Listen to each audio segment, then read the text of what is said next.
Do you really know Angola? Angola is the 22nd biggest country in the world, 14.5 times bigger than its former colonizer.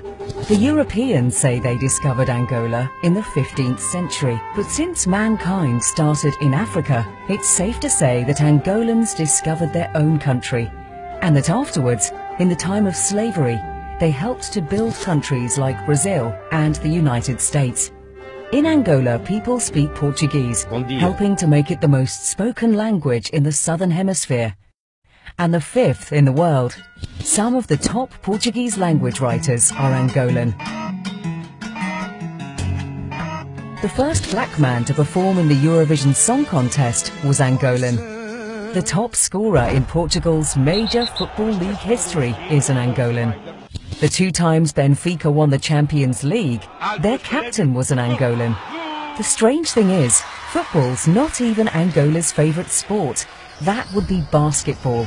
In the last 13 editions of the African Championship, Angola won 11 times. Angola is the 4th biggest economy in Africa and the 2nd biggest oil producer. But according to experts, by 2018, it will be the biggest. The country has other treasures like diamonds, gold, iron, copper, lead, marble, wood, coffee, corn, sisal, tobacco, and fabulous musicians Elias Diekimwezu, Paula Flores, Yola Semedo, Anselmo Ralph, and the brothers Rue and Andre Mingus, just to mention a few.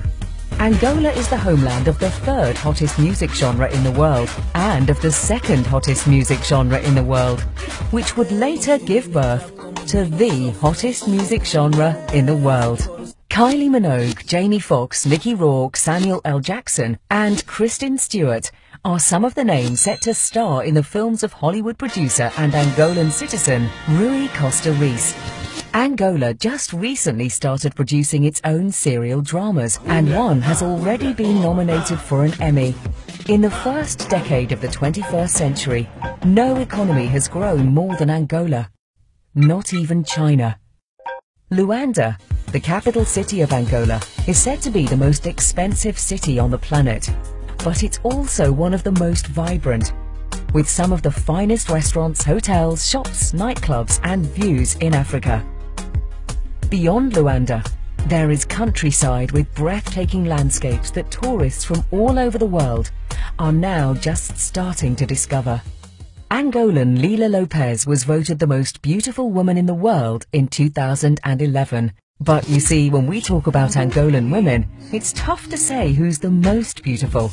Weather can get hot in Angola, sure, but have you tried the beer?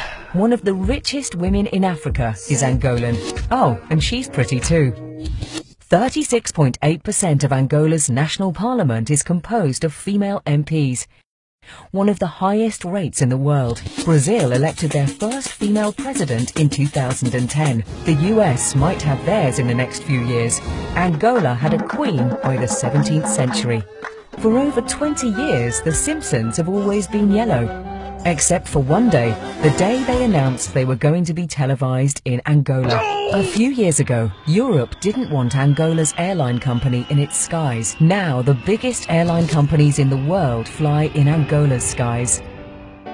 Angola hosted the 2010 Africa Cup of Nations, the 2013 Roller Hockey World Cup, 3 editions of Afrobasket, the Angola Fashion Week, Filda, the International Fair of Luanda, and it's ready to host a whole lot more of world-class events like the PGA Open Golf 2016. 14 years of war of liberation plus 27 years of civil war delayed Angola's development, of course, but Angolans have jumped stages.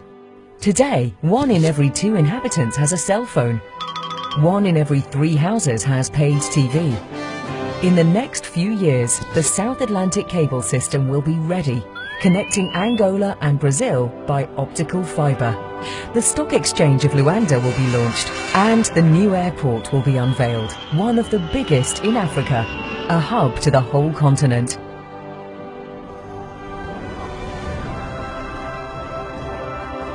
This is what Angola achieved in a little over a decade of peace. Imagine where it might go from here. Proudly, Angola.